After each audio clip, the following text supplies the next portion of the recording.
Welcome back to Atlanta Diaries. I'm your host, Enma Popley. Thank you for joining me.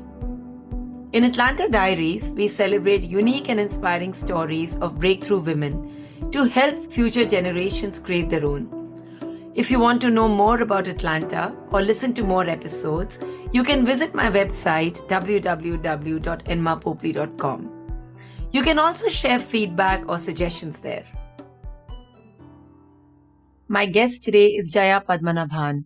Jaya is a veteran journalist, essayist, and fiction writer. An undergrad in psychology and a software engineer, Jaya made a foray in the world of writing much later. Yet in her 20 years in the field of journalism, she has received 30 awards, most notably from the San Francisco Press Club and Writer's Digest. She has also garnered 8 fiction awards, including the Lorian Hemingway Award for short fiction. Jaya is the author of Transactions of Belonging, a collection of short stories published in 2014. She serves as editor emeritus, contributing writer and board member of India Currents, and she is a contributing editor at Ethnic Media Services, working with journalists on critical issues that affect communities of color. Though Jaya is not a trained journalist, yet she found her place in the world of writing. What was the epiphany that led her to move to writing, and how she navigated this journey? We talked about all that and more. Without further ado, over to my conversation with Jaya. Hi, Jaya. Welcome to the show. Thank you, Enma. It's a pleasure to be here. You have a bachelor's degree in psychology, salesperson in an oil company, and then software engineer. What was the epiphany which led you to move to writing? Yeah, so there are several parts to that. With a degree in psychology, I just landed a sales job in India, working for Bharat Petroleum. And that was through sheer stubbornness on the part of my father, who wanted me to get one of these corporate jobs. And I wanted to work for an ad agency at that time. And I had started working for an ad agency, but he asked me to write this exam for a sales officer's position. And they selected me. And it just turned out that I was the only woman to be selected at that time. I worked for a large oil company. But then I decided to get married and move to the US. And I had to start off again. You know, you were advancing in your career and then you have to stop and you're looking at a completely new horizon. The good part of that is that it's a much needed reset. It makes you kind of like think, is this where I want to go? What do I want to do next? And so I found that fork in that road. I didn't know what to do with myself. And just a very crazy incident. I was playing chess one day with my husband and he said, "Oh, you're good at logic, so maybe you'll be good at computer science." I was like, "Okay, then let's do that." So I enrolled and graduated with a degree in computer science and worked in the industry for many years. Coding just seemed to be taking me more and more away from my practices, my own internal practices of reading, writing, whether it was for myself or, small little poems, or anybody who's known me as a child has always known that I'm a writer. But I just felt I didn't have the life experience to be a writer. For me, I just felt that being a successful writer, you needed to have a body of experience. And as a 30-year-old, I didn't think I had that, So I said, well, in a short while. But then, when I had my children, and then I said, okay, what do I want to do now again? I really don't want to be sitting in office and not having the opportunity to read the kind of books I like to read, just fiction, nonfiction, anything that moves the needle on empathy or inspiration. So I started a television company to get that inspiration. And that was In Dialogue, where I interview a whole bunch of really famous writers and musicians and movie stars. And I found it so easy to do that, and scripting the whole thing and writing it and editing it. It was just like one of these projects where just dear to my heart. And those In Dialogue interviews were done 20 years ago, but I think there's a lot to be taken out of that. And as I was doing in dialogue, I began to write. And I found myself suddenly becoming really successful because a couple of stories I'd written won awards. And it's not easy in this industry to kind of win awards. And as a fledgling writer, to actually make it there, I thought, okay, maybe I need to have the guts to actually follow my dream because there might be something here. So that was where I ended up. That's quite a journey, Jaya. I can only imagine how hard and pushing yourself out of your comfort zone. A lot of times, I think it's only when you're out of your comfort zone. It's easy to do the same thing every day, right? And you get up in the morning, it's very predictable, you know what you're going to do. But I think every once in a while, it's necessary to shock yourself, to make those creative juices flow, to think in a different way about the same ideas. And that's what's pretty compelling for me. I find the whole prospect of writing is not necessarily about the act of writing, it's the act of thinking, and it's the act of philosophy. A lot of it is putting yourself in someone else's shoes. That's why we read books, I suppose. We read books because we're so fascinated by someone else's life, by someone else's story. And that's really, really gripping for me. Really interesting perspective. Jaya, before I really get into your journey as a writer, I still want to sort of explore on that was quite a pivot, right? From computer sciences to writing and a completely creative field. So, were there any naysayers in the journey? Did you have any sort of self doubt given that your qualification or your background is not in writing or journalism or anything else? So, talk to me about what really was the turning point which really told you that, okay, this is my calling now. There's no looking back. Yeah, I think that's a great question. I think the agony for me was having spent all those years studying computer science, what gave me the right to actually throw that aside and move completely elsewhere, right? I mean, is this a sense of privilege? Is it a sense of like, how does it make me relevant? And I think that was what I had to grapple with in my own head in terms of, am I doing the right thing? Because I've spent half a lifetime studying and doing other things. And I think for me, the moment arrived when I met some really phenomenal people in my life. And one of them is Vandana Kumar, the publisher of India Currents. It's a magazine that has been around in the Bay Area for many years, since 1987. And I've always read it. It's one of these magazines that, used to be a free publication. And it had at least one or two articles for every person. And one of my short stories was published, also won an award. At the same time, another story won the Lorian Hemingway Award.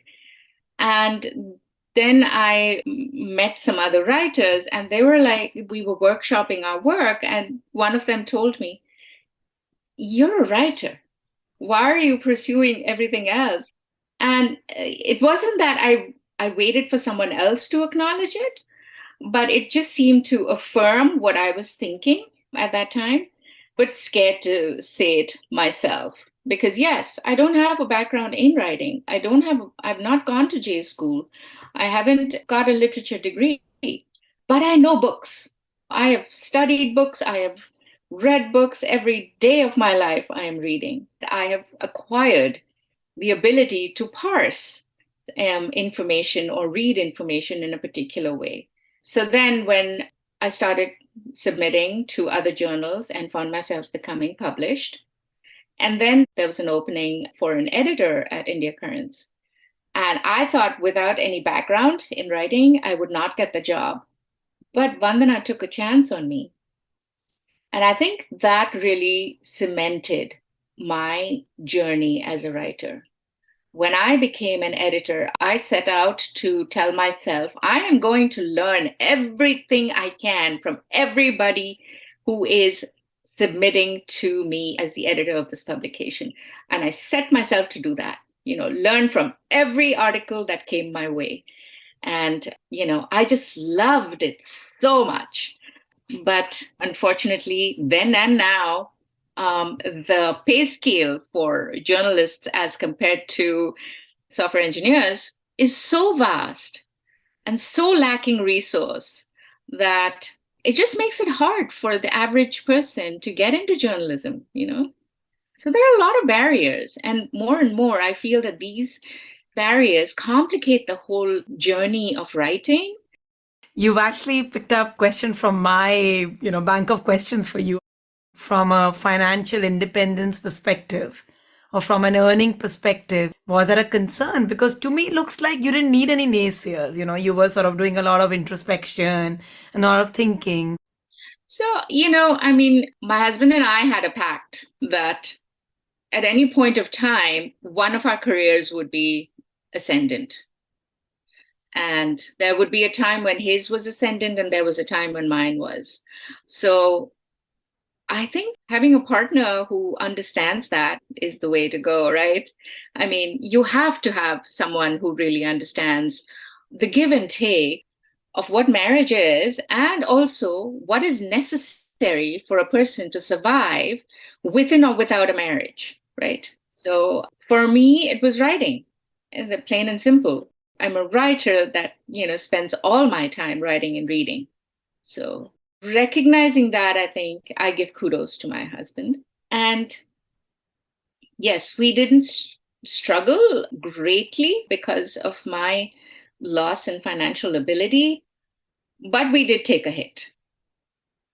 I appreciate that, Jaya. Thank you for sharing. It gives a lot of perspective. And like you said, it's a question which will come in everyone's mind. So looks like passion took the forefront, and yeah, like you said, financial the returns took a bit of a hit.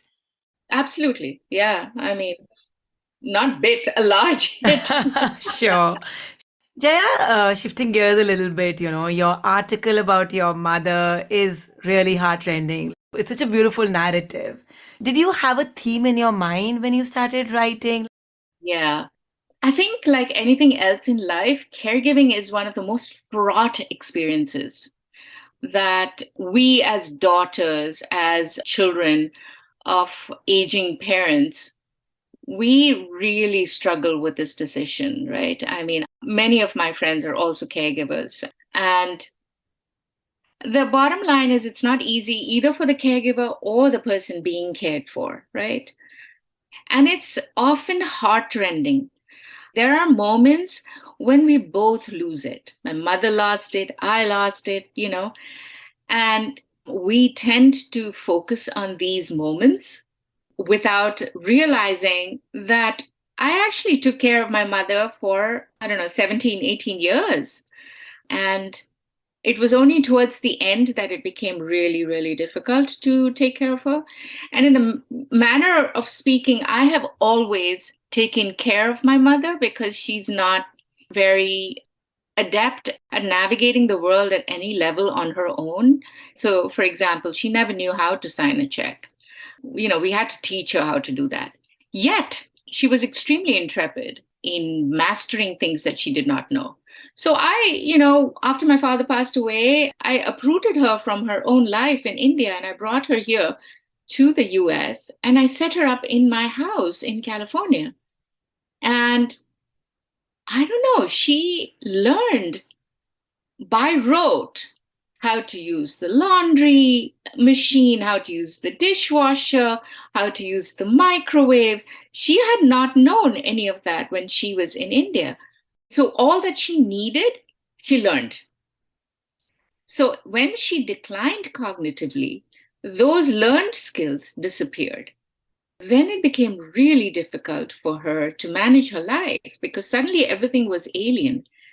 But on the other hand, it put an additional burden on me because, I was like caring for her emotionally But suddenly she became this helpless child. She didn't know how to do the simplest thing, like even heat up her coffee, right?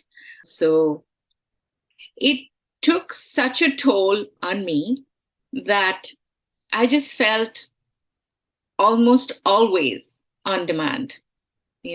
We'd hear her call my name at least a dozen times an hour, and became almost impossible to work or function. Actually, if I went on a walk and with my dog and came back, she would be there sitting panicking. Where did you go? And the sense of time disappeared. It's all part of cognitive decline. So you lose your sense of time. And these things nobody really writes about. I mean, the struggles you face as a caregiver, more and more, people are coming out with their stories, but these are the things that really kind of define your day. And as you go along, you kind of wonder, do I exist as a person? I'm just a machine, just performing over and over again. So when it became really bad, then I decided to move her to India, and she passed away after, 5 months. But I'm left here now with this whole mindset of, did I do the right thing? Right?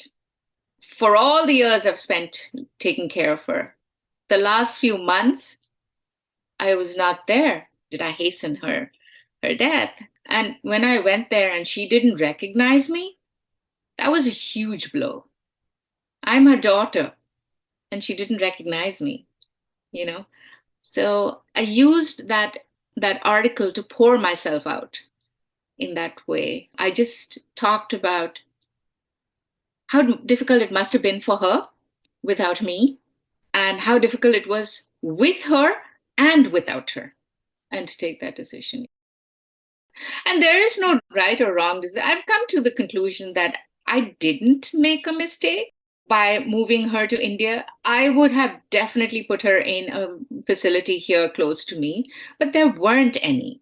There just aren't any facilities that would accommodate someone like my mother, who only eats South Indian food, who only, she lost her ability at languages. So, there's that too. So it just is one of those things that we live here in America for so many years, but we don't have the resources to actually take care of our older people.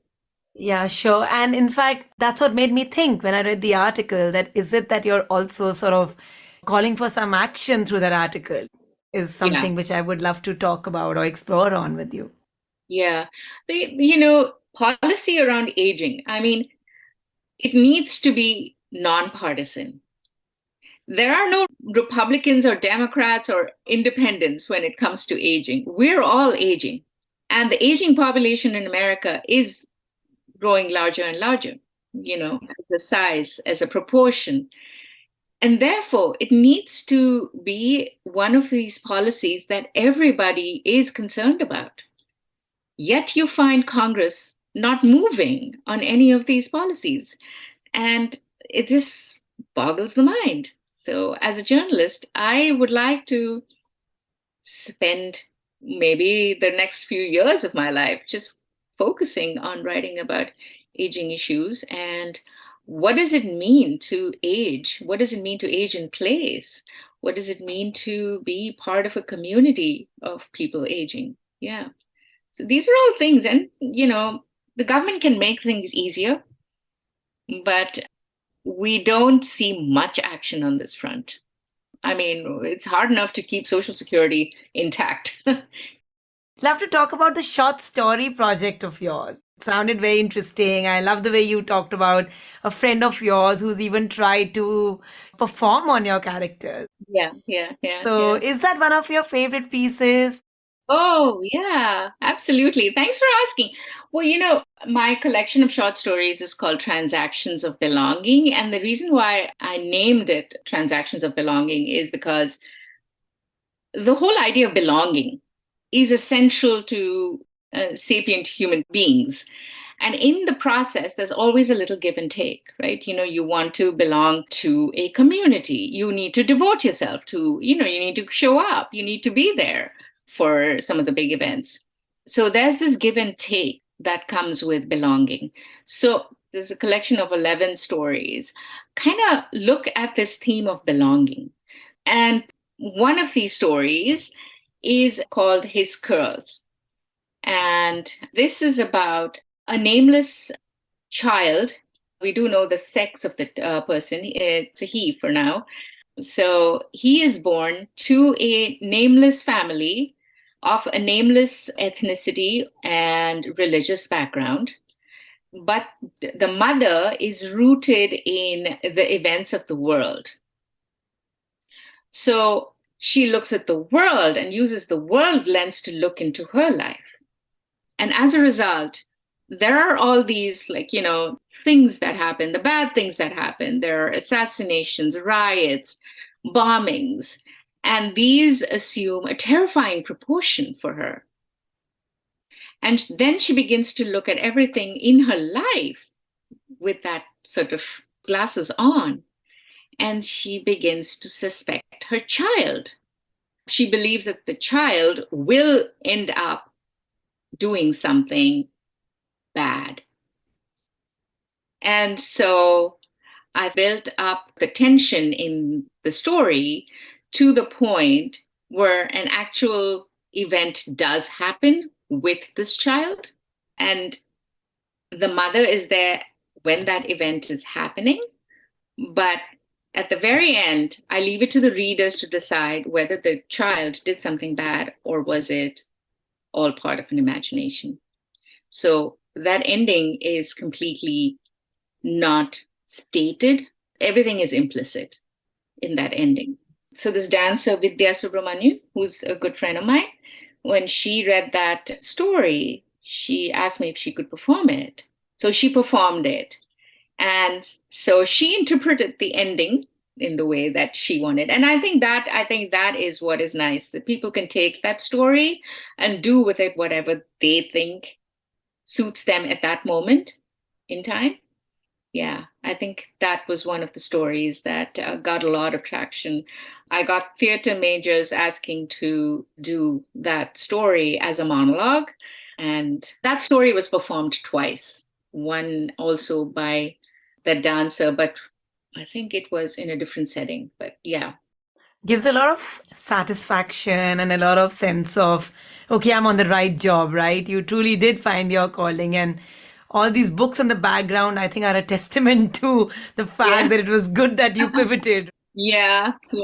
from a storyteller to a journalist and an editor. Like, how did you navigate that journey? Like, I see a lot of work in the space of, like you said, even immigrants. So, is there a theme in your mind which you're following, or is it organic? Is there a starting and an ending point? Yeah. I think it was Arundhati Roy who said, for me, everything I see and absorb, I harness. And I think in one of her interviews, she said that. And I think that's what it is. It's about how you'll be walking down the street and then there's this idea that hits you, right? Or you'll be deep in a conversation with, a colleague, and these ideas kind of perforate out of conversations. So I work for this company called Ethnic Media Services, which is run by this amazing journalist called Sandy Close, who has won the MacArthur Genius Award and a whole host of other awards, including an Academy Award for one of the documentary films that she's produced. She is a big mentor for me. So we set up times where we just talk. We talk about stories that we could be working on. We talk about conversations we've had, which could evolve into stories. So, just last week, she was telling me about a visit she had made to a community college. And I was listening to her and talk about how she walked into this community college and, what struck her with, the demographics of the college and, the food bank and everything, right? To me, I was just like, oh my God, there's a story there. There's absolutely a story there. I am going to be working on that story next. So all weekend, I've been sort of researching community colleges, which ones I want to focus on. And I think that transition between journalism to fiction, which is also what I'm working on, is tough, but A lot of my journalism bleeds into fiction. And so I feel that journalism is also part of my fiction. And that's how I navigate it. I just kind of absorb it. I sort of see empathy like the underlying philosophy in all your writing. The fact that you want to be relevant, the fact that you're thinking about what's current, that only comes from someone who's really thinking everything from the other person's perspective and not just his or her own perspective is what stands out for me. Yeah. Well, you're doing a little bit of that too, right? I mean, so the whole idea of interviewing someone is to understand that person, right? And to ask those questions that would elicit the answers that you believe would be interesting for your readers or listeners. And I do exactly the same thing, right? I mean, so when I'm doing an interview or I'm doing a story and I'm asking questions, it needs to be the kind of question that can elicit the kind of answers I know this person can give. Sure. Yeah, that's true. Starts with empathy at that level. It starts with empathy at that level. We want our subjects to be as complicated and as original as possible in order to be relevant to readers and listeners. And without empathy, you don't get that. You have to really be interested in that person's work. This actually takes me to a very interesting story at my level, and thank you for acknowledging Santa Diaries. So, my husband works for a farm equipment company, and we'd gone for this rodeo. And over there, we met this amazing lady called Donna, who's there on the show. She's 65 years old, and she got into professional rodeo at that age, And to me, it's like I saw her, and there's something about her which gravitated me towards her, and I'm like, can you come as a guest on my podcast? So when Yeah. you talk about the community college incident, I was really remembering that you look at everybody from that lens now going forward. And I think that's pretty incredible for Atlanta Diaries or any journalist or podcaster. It's all about attitude, and I think and that willingness to listen, right? So true. And to that, Jaya, I'm going to segue into a very interesting comment. You said when you went into the editor's job with a certain arrogance. Talk to me about that. Well, I think that is true, because as soon as you receive a few pats on the back, you begin to believe that you're better than everybody else. But life has a way of teaching you that that's not really true. No matter how many years of experience you have as a writer, there's always going to be some idea or thought that is out there that you have to learn from. I think at India Currents, I met so many fantastic writers, and they showed me how the whole process of writing is really not about words. It's not about sentences. It's not about the grammar. It's about how you string stories together in order to make them interesting. And, if you're thinking about it in a computer science perspective, there are so many combinations you can use to arrive at to tell that story, but there is one way that only you can, and you have to find that way, right? So if someone else says, oh, you should be writing it this way, well, that's not the way that I would write, right? And I think there's that arrogance. When you look at a misspelled word or a broken down sentence, the gut reaction is to fix that and believe that that person doesn't have a story to tell. But that's not necessarily the truth. Mistakes are common, but it's the overall picture that you need to kind of put together. Any anecdotes come to your mind when you talk about this part of the journey? I think what I learned was how to do interviews of people. Like, what kind of question should I be asking in order to build my story? I have a project in mind. I have to, like, say the community college story.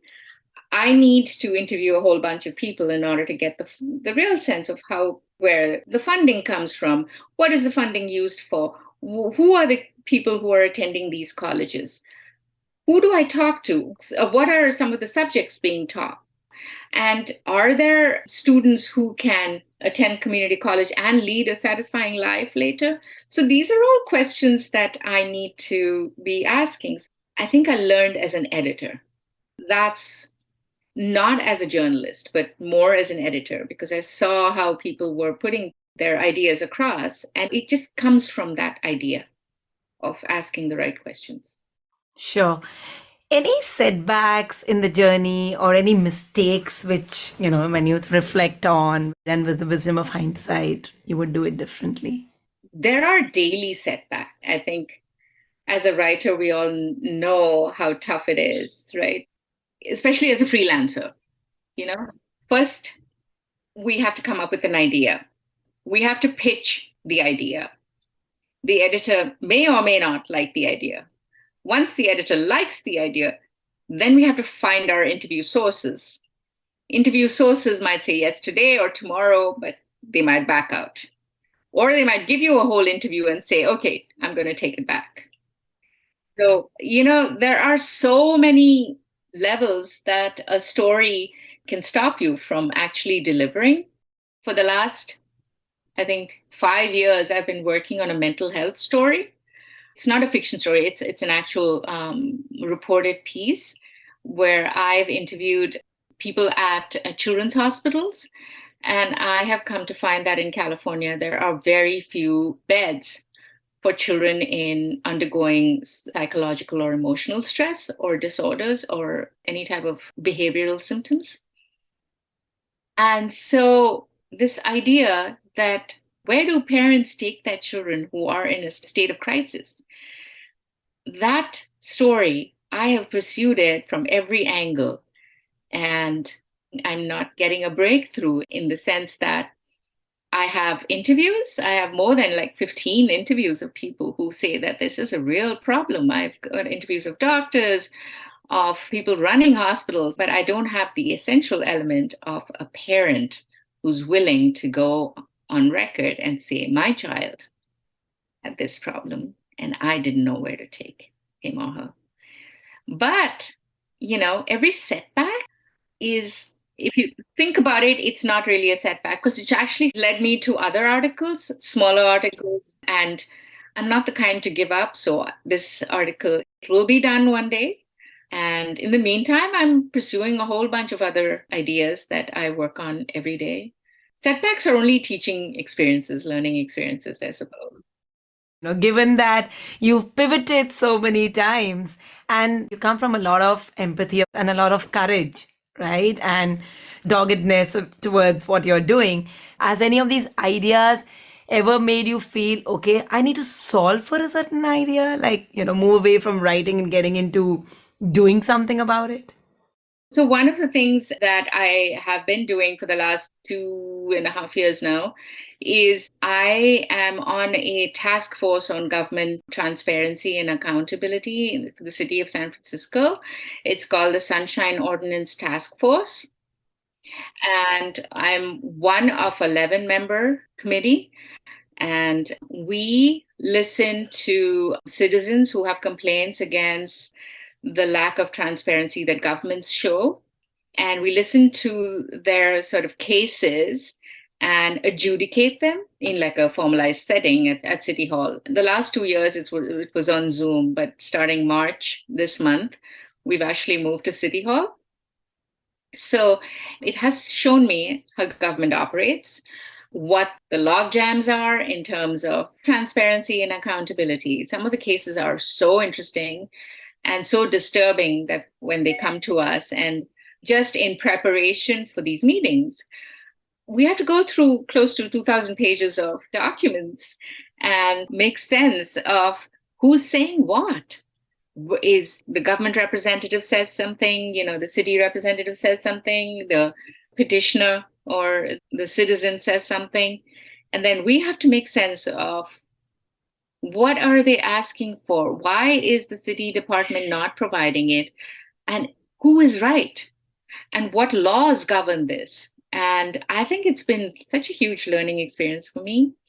And I've met a group of fabulous people who sit on this task force. And we kind of think through every case, breaking it apart to its smallest details. And these meetings run a long time because they start at 4 in the evening and they go on till after midnight. Wow. Yeah. And members of the public are usually present at these meetings, so they participate. And I think being a member of this task force has taught me a lot. And, I'm sort of giving back in some way also. Yeah, I mean, I had no idea that would segue into this. I just felt when I was listening to you that clearly moments and situations bother you and disturb you. And I was wondering, what does that translate into? This has been so amazing, Jaya. When I would coach my own clients who were largely women leaders, I saw the same trends and the same themes, and I wanted to sort of validate it, to make sure that I'm on the right track. And as a writer, I would love to get your perspective on it. Like, for example, a lot of times women said that, women have to prove their point, whereas men have to simply state it. And I'm wondering, as an editor or being a part of the task force, or maybe even backtracking it and talking about your computer science journey, what's your perspective on this? Any anecdotes come to your mind? I feel that it's not as a woman, but sometimes as the only person of color sitting at a table sometimes. And maybe it's also because I'm a woman. I feel I need to be particularly careful about what I say. It's not a reflection, it's, I think, learned perspectives, but it's not a reflection of how I think people around me operate, but it's about how I've imbibed those feelings. So when I speak up, I feel that I have to have all my ducks lined up in a row. Only then can I speak up. But I see a lot of other people who start speaking and then gather their thoughts as they go along. So I feel that it's a different situation for me in my experience. I tend to be quiet and listen and then speak up only when I have full understanding of what is being discussed. And I think that is particularly true for women and women who are not born in this country and have that, sort of ease with it, which you kind of jump into a conversation. That's very interesting, Jaya. And this is coming from the fact that you've been here now for the better half of your life, like more than 30 years, probably. Yeah, I have been here for most of my life, but I am Indian. I am Indian American. You look at me, you know that I'm Indian, right? So in a room full of people, I'm conscious of that fact that I am an Indian American, and therefore I am not exactly the same as everybody else. You were giving a convocation address a few years back. And I'm wondering, is there a connection with that experience and what you're sharing right now? I think for the convocation speech that I gave, I think in 2015 at San Jose State University, I spoke about that moment when one of my children's classmates, they had just come out of history class, and this child had told one of my children that she would have been a slave if she had been born earlier. And it was a particular remark that I could see in my child's eyes, that she really wanted me to refute it. She really wanted me to say that, no, you would never have been a slave. But the thing is that it was a conundrum because I could not refute it, nor could I agree with it, because we have come to the country with a lot of assets. We have come with a solid background in education, whereas the Black experience often is far less than, what we have. And I think for me, I wanted my children to be empathetic, to realize that wanting to be part of a more privileged race is not the answer. The answer lies in recognizing who we are and showing empathy for who we're not. Mm-hmm. Do you think this experience has anything to do with what you're talking about now? And do you think things will change? Do you expect your daughters also to be more be more aware of the fact that they're still women of color? One of my children is actually working in the space of criminal justice reform. So she's very aware of the tragedies that people of color face, especially women from certain backgrounds, and how the system is rooted in years and years of inefficiencies that keep certain communities down. And my other daughter, too, has had different kind of experiences. But I feel that yes, the short answer is yes. My children are very aware of who they are in any circumstance, and that is Indian Americans. Thank you for sharing this, Jaya. So, as we approach the end of the conversation, with the wisdom of hindsight, what would you tell your younger self? I would have told my younger self to have plunged into writing when I was 18 or 17 or 16, because that's what I loved to do. And I would tell anybody to take that risk, because while I feel that I'm a better writer today because I have this experience in all these other fields, but I don't know for sure, right? Yeah.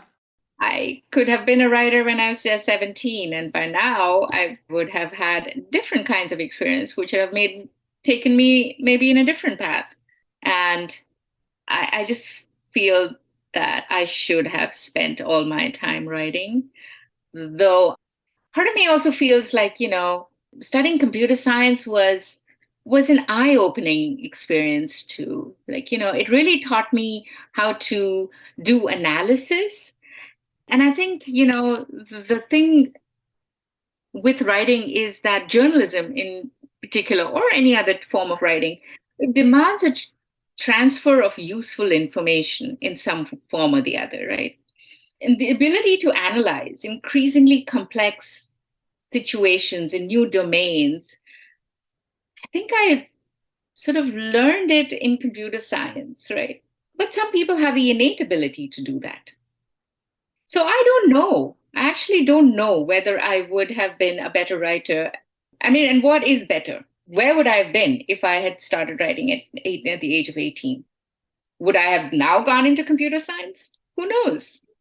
And the other way to look at it is that you've tried everything and then come back to your calling. No regrets. You tried what your dad did, and from his perspective, he wanted his daughter to be secure, financially, or get a secure job. And from the US perspective, you did what was most relevant at that point of time. Right, right.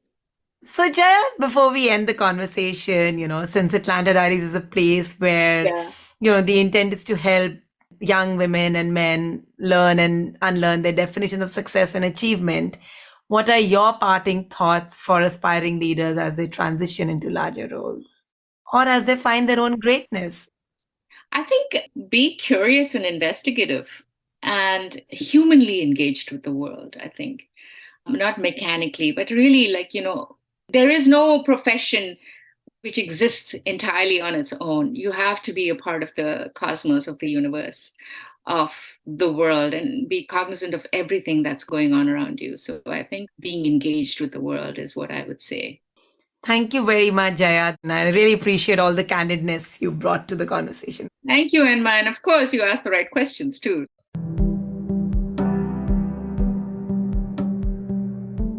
Thank you very much for listening. All my guests have brought their most vulnerable selves on Atlanta Diaries. And even if a small segment of these conversations can help champion the journey of one person, it's going to be really worth it. I do have a request for you. Please share this podcast on your social media and with your family and friends. Our society is constantly evolving, and Atlanta Diaries must too. I really appreciate if you can leave your feedback in the form of a review or a rating. These are impactful and rousing stories that need to be shared far and wide. See you next time for another one on Atlanta Diaries.